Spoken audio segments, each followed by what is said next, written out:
সবাইকে স্বাগতম। আজকের এই বিশেষ প্রফেশনাল ডেভেলপমেন্ট সেশনে আমরা আলোচনা করব নতুন ইংরেজি শিক্ষকদের জন্য একটি বাস্তবসম্মত এবং যুগোপযোগী টুলকিট বা সরঞ্জামের বাক্স তৈরির উপায় নিয়ে। শিক্ষকতা তো আসলে একটা শিল্প, তাই না?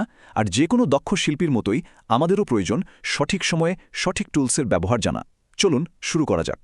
শুরুতেই সবচেয়ে বড় আর জরুরি প্রশ্নটা নিয়ে একটু ভাবা যাক।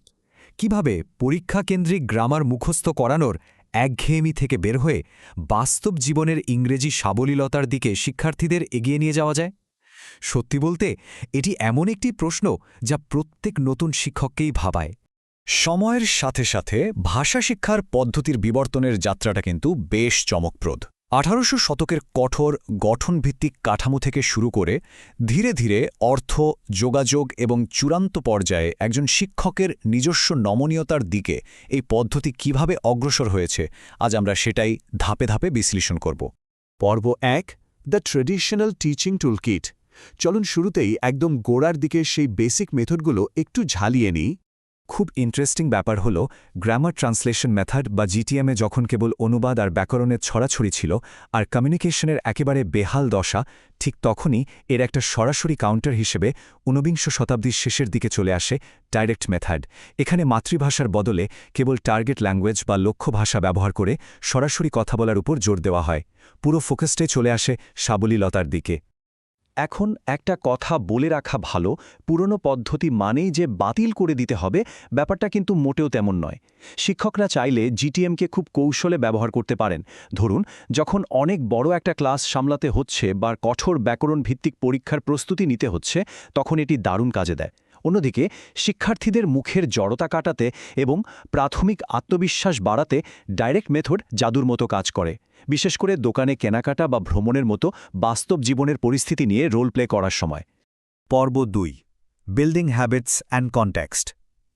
চলুন এবার একটু সামনের দিকে এগিয়ে দেখি বিংশ শতাব্দীর মাঝামাঝি সময়ে ভাষা শিক্ষার ক্ষেত্রে হ্যাবিট ফরমেশন বা অভ্যাস গঠনের ধারণাটি কিভাবে কাজ করত। অডিওলিঙ্গুয়াল মেথড বা এএলএম-এর যে পুনরাবৃত্তিমূলক ড্রিলগুলো আছে, সেগুলো কিন্তু নতুন শিক্ষার্থীদের জটিল গ্রামারের নিয়ম ছাড়াই দ্রুত আত্মবিশ্বাস যোগাতে পারে।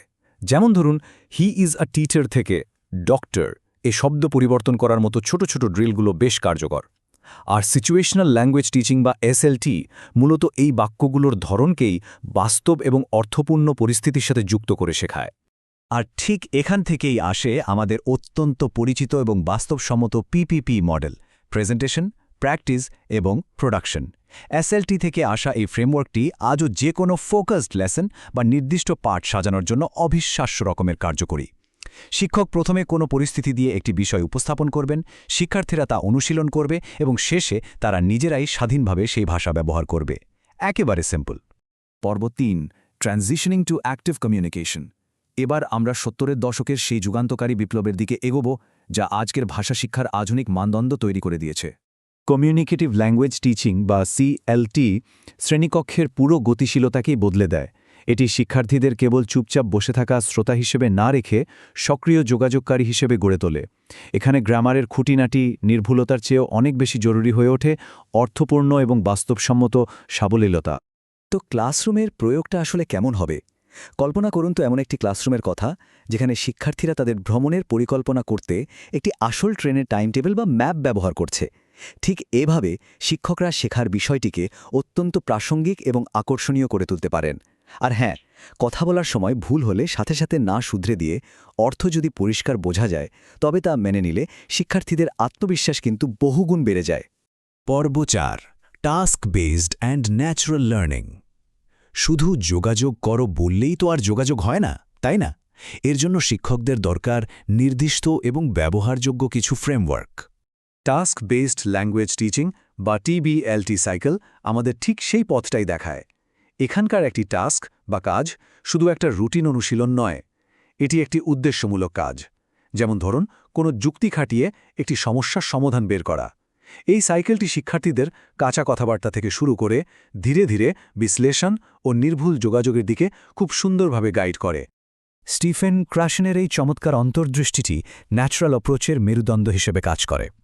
এর মূল কথা হল শিক্ষার্থীদের এমন একটি ভয়হীন এবং চাপমুক্ত পরিবেশে ভাষার সাথে পরিচিত করতে হবে যেখানে তারা যা শুনছে তা তাদের বর্তমান স্তরের চেয়ে সামান্য একটু উন্নত, কিন্তু তবুও তাদের কাছে বোধগম্য। এই ন্যাচারাল অ্যাপ্রোচের 4টে ধাপ যদি আমরা চিনতে পারি, তবে একজন শিক্ষক হিসেবে আমাদের জন্য বাস্তবসম্মত প্রত্যাশা বজায় রাখা অনেক সহজ হয়ে যায়। শিক্ষার্থীরা প্রথমে শুধুই শুনবে ও চুপ থাকবে, এরপর ভাঙা ভাঙা ছোট শব্দ বলবে এবং ধীরে ধীরে বড় বাক্য তৈরি করতে করতে সাবলীল হবে। শুরুতেই তাদের গ্রামারের দিক থেকে একদম পারফেক্ট হওয়ার জন্য জোর করার কোনোই মানে হয় না। ডিজ্যাস্টোপিডিয়ার ধারণাটিও কিন্তু অসাধারণ। যদিও সব জায়গায় পুরোপুরি সাজানোর একটি ডিজ্যাস্টোপিডিয়া ক্লাসরুম হয়তো বাস্তবসম্মত নয়, তবুও শিক্ষকরা খুব সহজেই এর মূল চেতনাটি নিজেদের ক্লাসে নিয়ে আসতে পারেন। ক্লাসে হালকা মিউজিক বাজিয়ে বা মজার কোনো রোল প্লের পরিবেশ তৈরি করে শিক্ষার্থীদের ভেতরের ভয় ও মানসিক চাপ জাদুকরীভাবে কমিয়ে আনা সম্ভব। পর্ব 5, ওভারকামিং মডার্ন ক্লাসরুম চ্যালেঞ্জেস। তত্ত্ব তো অনেক হলো, কিন্তু প্রতিদিন অনেক শিক্ষক বাস্তব জীবনে যে সীমাবদ্ধতিগুলোর সম্মুখীন হন সেগুলো স্বীকার করে নেওয়াটাও অত্যন্ত জরুরি। যখন কোনো ক্লাসে 50 থেকে 100 জন শিক্ষার্থী গাদাগাদি করে বসে থাকে, আধুনিক উপকরণের অভাব থাকে এবং পুরো শিক্ষা ব্যবস্থার ফোকাস আটকে থাকে শুধু গ্রামার আর মুখস্থ বিদ্যার উপর, তখন কেন সম্পূর্ণ সিএলটি প্রয়োগ করা প্রায় অসম্ভব মনে হয় তা বোঝা কিন্তু খুব একটা কঠিন কিছু নয়। বাংলাদেশের মতো অনেক পরিবেশেই শিক্ষকরা পরিস্থিতি সামাল দিতে বাধ্য হয়ে সেই পুরনো অনুবাদের কসরতেই ফিরে যান। পর্ব 6, দ্য পোস্ট মেথড পেডাগজি। আর ঠিক এই চ্যালেঞ্জেরগুলোর কথাই আমাদের নিয়ে আসে শিক্ষকের টুলকিটের চূড়ান্ত বিবর্তনের দিকে, যা 1994 সালে এই নির্দিষ্ট সীমাবদ্ধতাগুলো মোকাবেলার জন্যই তৈরি হয়েছিল। চলুন কুমারাভাদ বেলুর এই স্বাধীন আর দারুণ চিন্তাধারায় একটু চোখ বুলিয়ে নেই। তিনি বলছেন, কোনো একক নিখুঁত মেথড বলে পৃথিবীতে কিছু নেই। একটি নির্দিষ্ট শ্রেণীকক্ষর বাস্তবতার জন্য যে টুলটি সঠিক সেই মুহূর্তে সেটিই সেরা পদ্ধতি।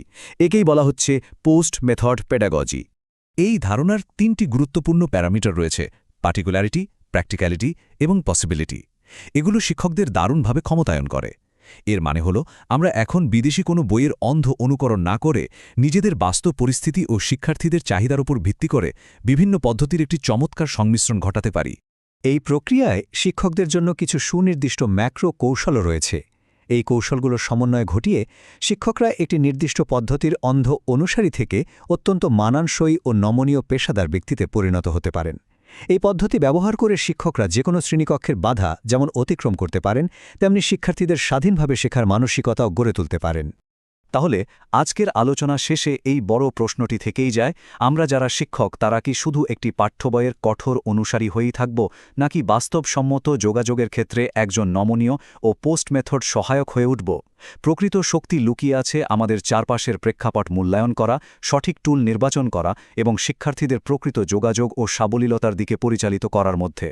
ভাবুন তো, এই টুলকিটটি ব্যবহার করে আপনার শ্রেণীকক্ষকে কতটা প্রাণবন্ত করে তোলা সম্ভব। সাথে থাকার জন্য অসংখ্য ধন্যবাদ।